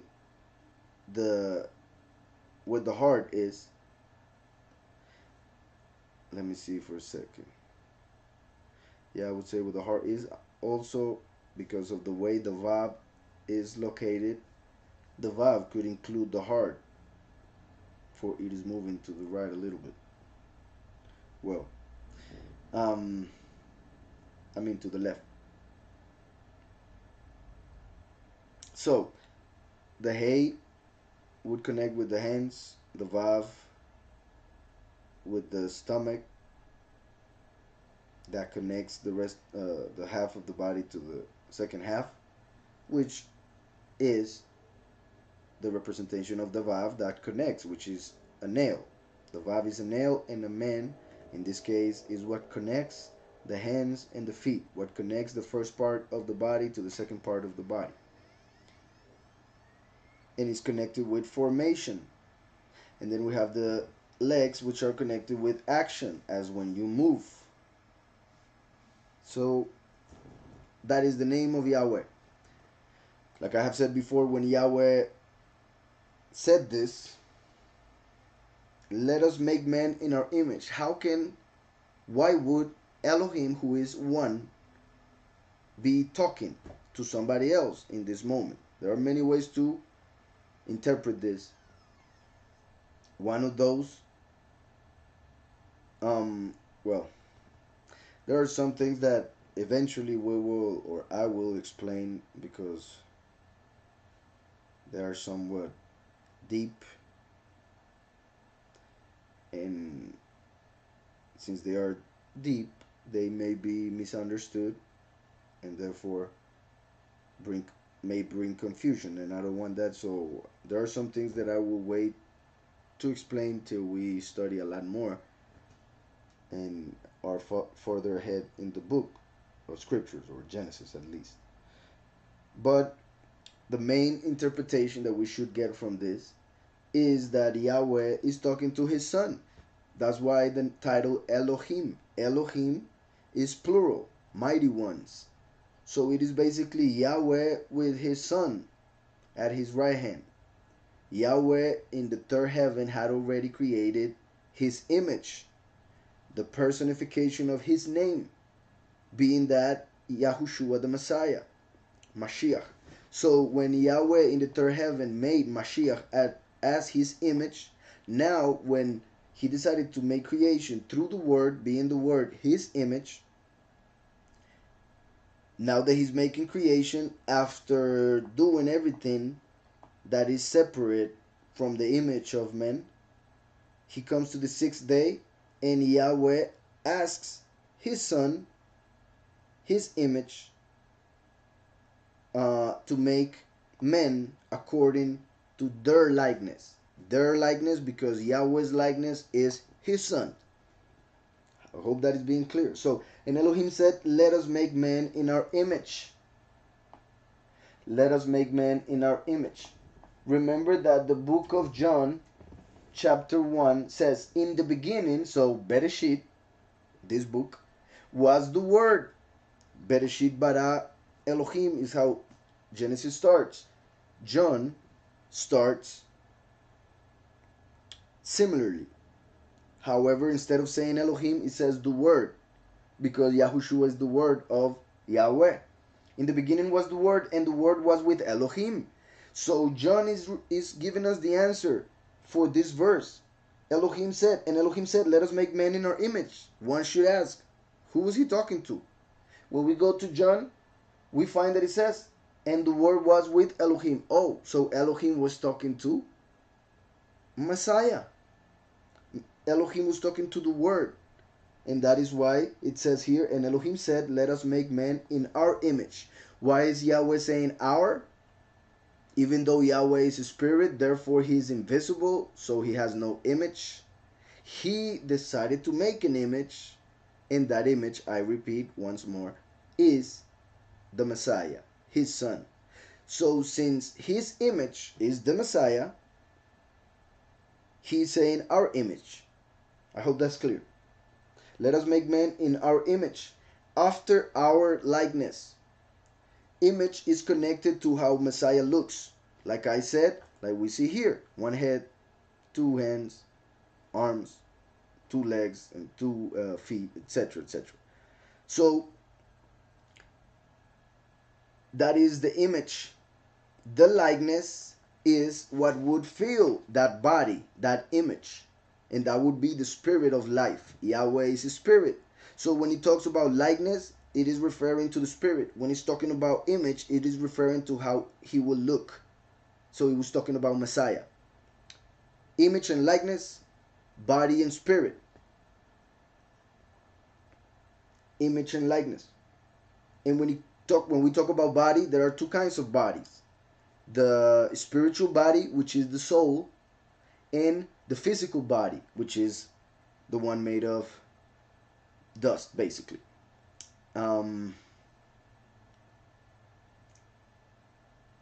Here we see that,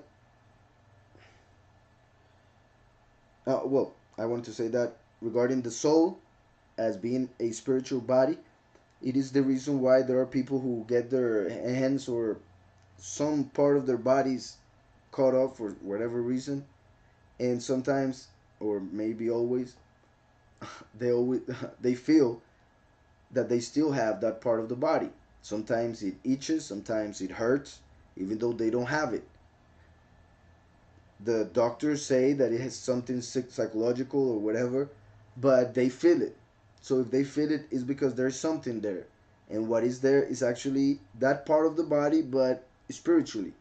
The soul still has a hand, even if you cut the physical hand. If you cut the physical hand, you're still going to have the hand of the soul, the spiritual hand. So that's why people feel it, even if they don't have the physical one. And that's why the image refers to the soul, in that case, and the likeness to the spirit.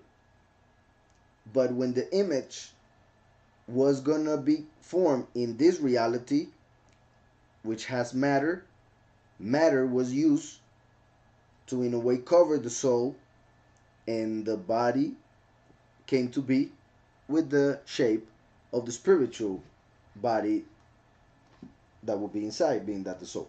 I hope that is being understood. It's a way to explain it as simple as I could think of. So, And Elohim said, let us make man in our image after our likeness, and let them have dominion over the fish of the sea, and over the fowl of the air, and over the cattle, and over all the earth, and over every creeping thing that creepeth upon the earth. So Yahweh gave us authority over all creation. Blessed be his name. And why? Because we are his likeness. So he wanted to create something like him on this reality, so that we would rule over this reality like he rules over all realities. And just like he rules over all entities, be that angels, demons, spirits, Yahweh made it so that we would rule over birds, creatures of the land and of the sea.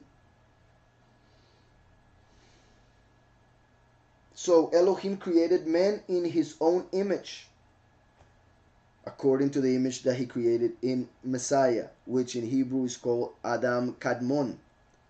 Adam Kadmon. He is like the prototype of what Adam would become eventually. So Messiah was the actual prototype of Adam.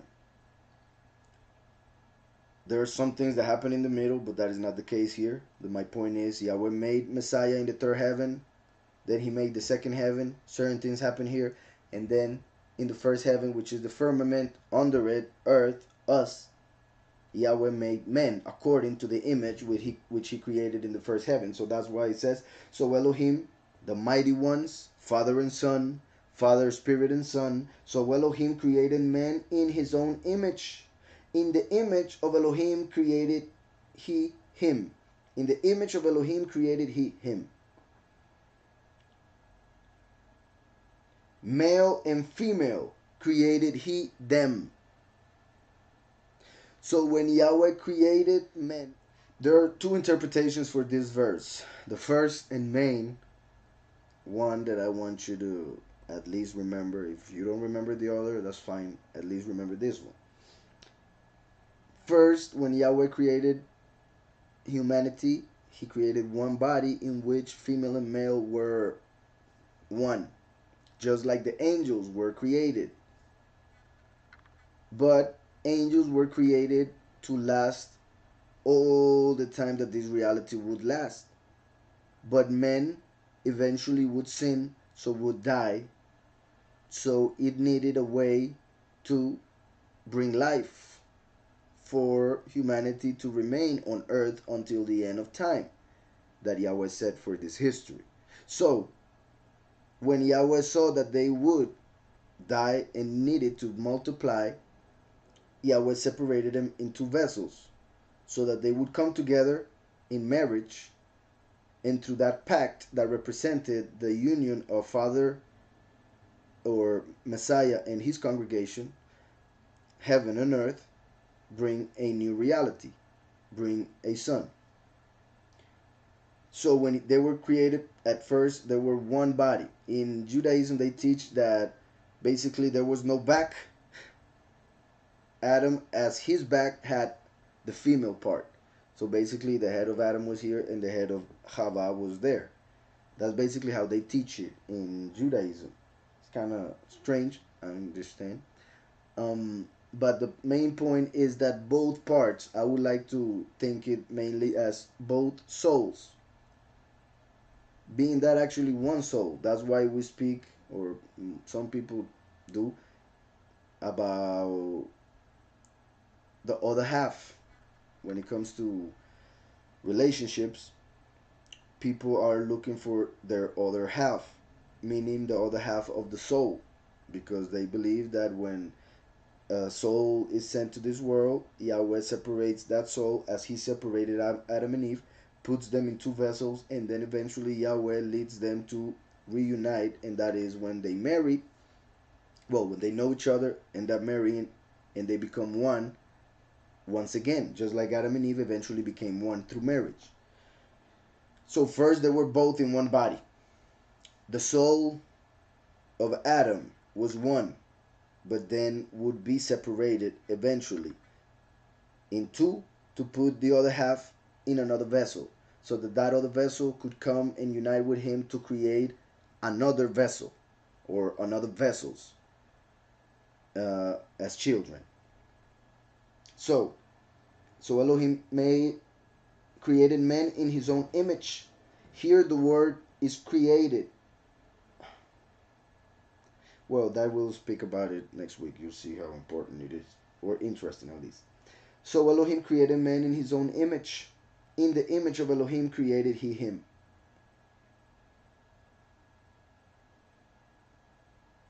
He says it twice to confirm the fact.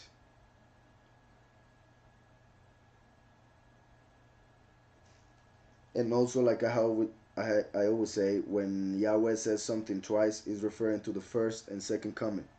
So Elohim created man in his own image, referring to Messiah coming to earth as Elohim on earth in his own image. Like when Philip asked him, show us the Father, and Yahushua said, so long I have been with you, and you asked me to show you the Father.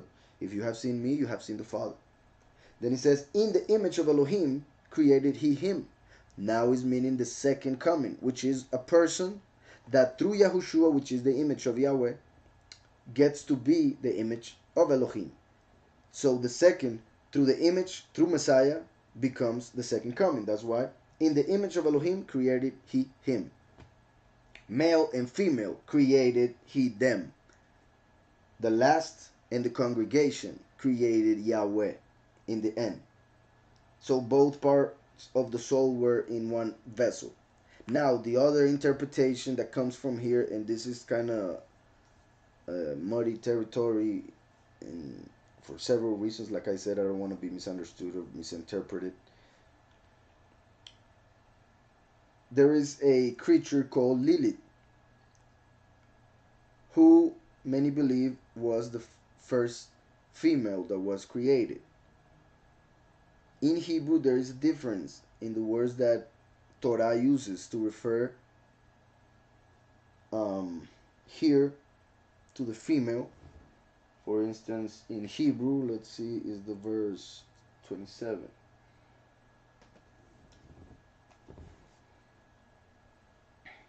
Nekeba. Nekeba is the word that is found here translated as female.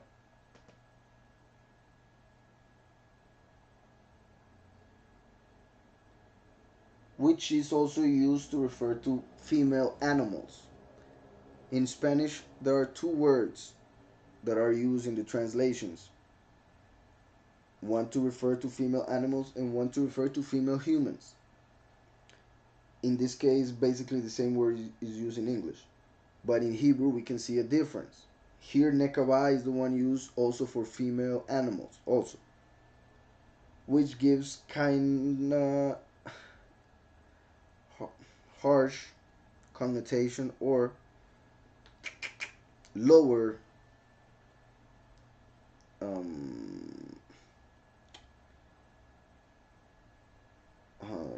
I don't know how to explain it, but it's like it's talking about the female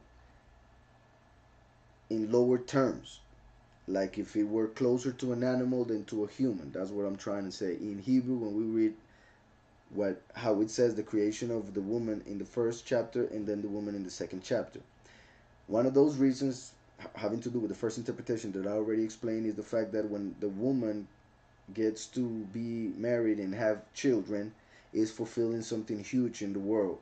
So it's like she's growing to a higher level. But the reason why I'm explaining all this regarding this word nekaba is because there is this creature named Lilith, which is connected with Laila, which is the night. So it is a spirit, or now it is called a demon of the night. The name Lilith appears in the book of Isaiah, chapter 34. So it is something that does exist according to scripture. When we read Genesis, we find certain things that are kind of hidden in the book. And one of those is this, for instance. There is a belief that when Yahweh created man from the mud, he created a female part from another part of mud. From the dust of the earth, he created basically two vessels, according to this teaching. one male and one female, or almost animal female. And since they were both created from different parts of dust or mud, um,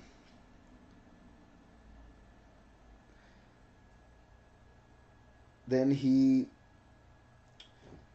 this, which would be the female, did not want to have Adam as her head or as leader, because she said, I am just like him, I should not be under him.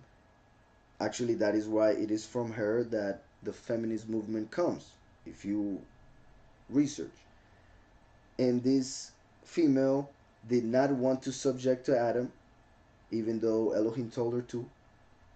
So Elohim basically gave her an ultimatum, and she said, I don't care. So according to the story, she became, for not wanting to subject to Adam, she became the mother of the demons, the incarnation of the female counterpart of Samael. That's why it is taught that Lilith is Samael's wife, or that she became Samael's wife when she rejected Elohim's command. So it is believed that in this verse, other than saying that Adam's soul was one part Hava or Eve and one part Adam in one vessel, or as Jewish people teach, two faces, one in the front and one in the back, there was another body created, which was that of Lilith.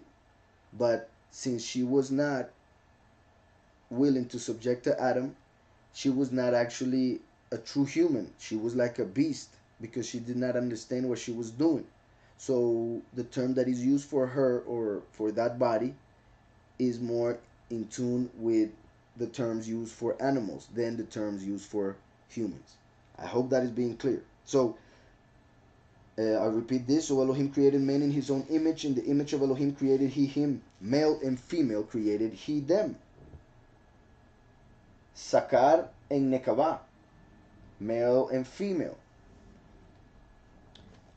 I'm going to speak more on this next week. So if you are a little bit confused or anything, you can just wait for next week. It's going to be very interesting. So male and female created he them. And Elohim blessed them.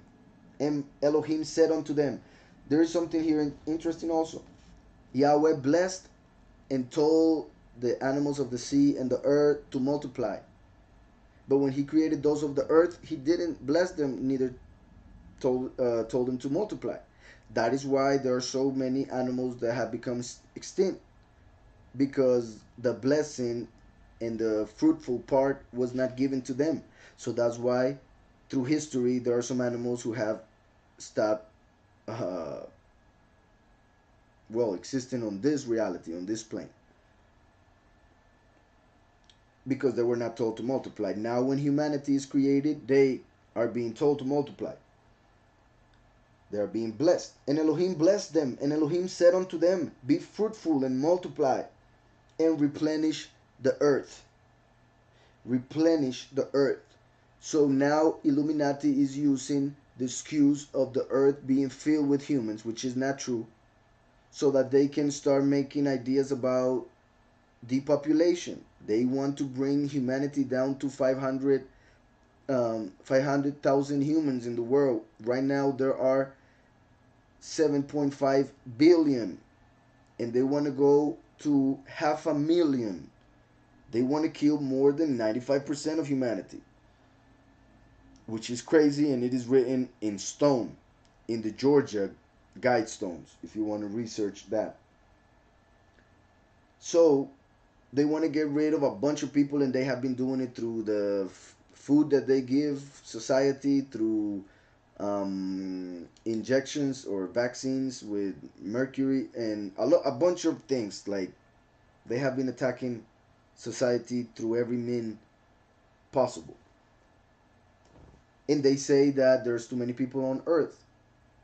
That is why also they make this lie of the sphere, so that there is no other place to go. But if you think of a plane, the plane can be so extends that you can have many continents, which you don't have in your mind right now, perhaps. because it has become impossible for the view of the world which they have taught us. So Yahweh told us to fill the earth, so we are supposed to do it. He has made it so that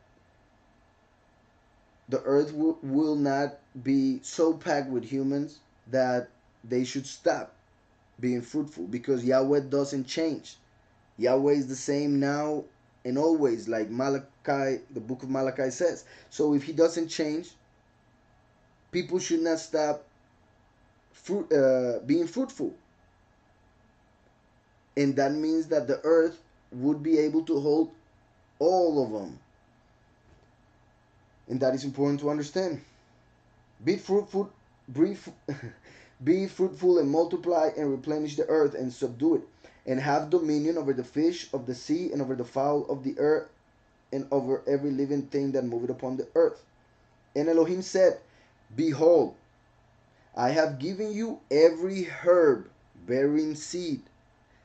Yahweh gave us every herb bearing seed. However, man came and said, no, this herb is illegal. You cannot take it. It's a drug. It's bad. So we are taught that certain herbs are bad, and we can go to jail if you grow them. How is that possible? If the creator of the heavens and the earth and all herbs told men the herb is for you, for your consumption. I have given you every herb bearing seed. In the United States, they are now even making it legal for you to grow any tree or any herb, because they want you to eat the ones that they prepare, the ones that they have modified genetically, so that they can modify those people that are eating them. Because you are what you eat. So if you eat genetically modified food, you are genetically modified through that food that you are eating. That's why it's such a big problem what it has been happening with those types of food or companies like Monsanto. So, and Elohim said, Behold, I have given you every herb bearing seed which is upon the face of all the earth, and every tree in which is the fruit of a tree yielding seed. To you it shall be for meat. Every tree. Every tree. So in this verse, all trees. Every tree in which is the fruit of a tree yielding seed, to you it shall be for meat. And to every beast of the earth, and to every fowl of the earth, and to everything that creepeth upon the earth, wherein there is life, I have given every green herb for meat. And it was so. That is why normally animals that don't eat flesh, they eat the plants or leaves. Normally they don't eat the fruits, because normally the fruits are eaten by humans. The rest is eaten by the animals. Of course, there must be there are certain animals that eat everything they can, because that is also how some trees are being planted, when the seeds are taken somewhere else and put in the ground, and they end up growing as trees eventually. So all a perfect plan for this creation that the Almighty did, making the fruits have those uh, beautiful colors, so that it would call the attention of humans to grab those and eat those instead of the rest. The fact that it has seeds, so that you eat it and then put the seed somewhere else, and you have another tree with a bunch of other fruits. The fact that it's packed by uh, basically the peel, and a bunch of other things that are so perfect about fruits. It's amazing, the design. And Elohim said, Behold, I have given you every herb. Yeah, I already read that. To you it shall be for meat. So the fruit of every tree, every herb, would be for us for meat. That means that we could eat of it. And to every beast of the earth, and to every fowl of the earth, and to everything that creepeth upon the earth, wherein there is life, I have given every green herb for meat. And it was so. And Elohim saw, listen, I want to make sure you remember, before seeing, the day and saying that it was good, he said, I have given you every tree. When he created the trees, he said, and he saw that it was good. Now he's saying to Adam and Eve, which are in one vessel, I have given you every tree. And now is finishing the day. And Elohim saw everything that he had made. And behold, it was very good. So after doing everything on the sixth day, he saw back the sixth, the fifth, the fourth, the third, the second, and the first. And he said it was very good. Very good. Not just good, very. So creation is good. But when men disobeyed, creation became bad. Until this point,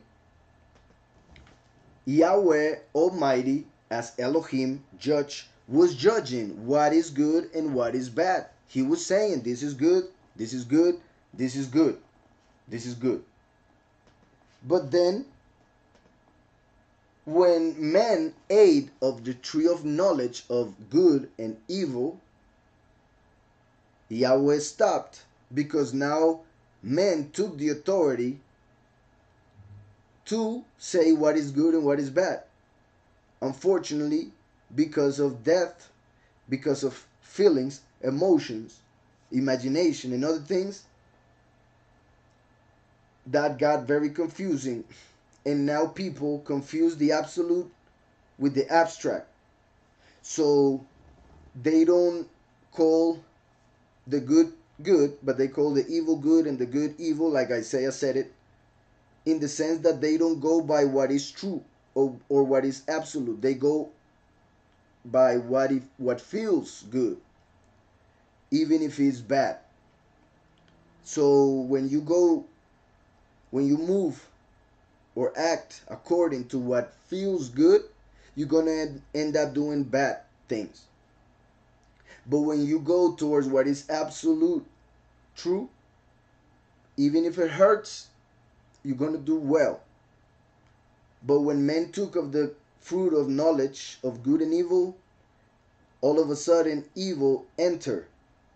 And now men call evil good, because didn't understand, because he did not eat of the fruit of life, which is the absolute.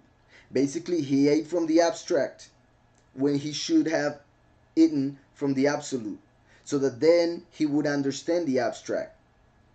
I hope that is clear. And Elohim saw everything that he had made, and behold, it was very good. Bechana top meod. Very good. When he saw everything together, it was more than good. It was very good. I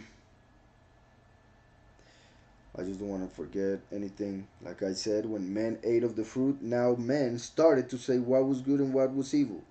So that's why from that moment on, Yahweh doesn't say that was good, that was good.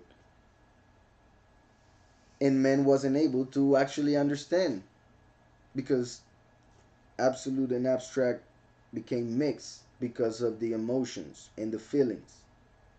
Because having the mind and the heart, we need to align those. But men basically in that is not aligned at all. So with the mind wants something and with the heart wants something else. So it is difficult to live life for most people, because they are in constant fight with each other. I mean, with themselves. So, and Elohim saw everything that he made, and behold, it was very good. And the evening and the morning were the sixth day. This represents the sixth millennium, which is right now finishing. So this means that Yahweh thought of humanity like he wanted it, or men as he wanted it, to come to manifestation on this millennium.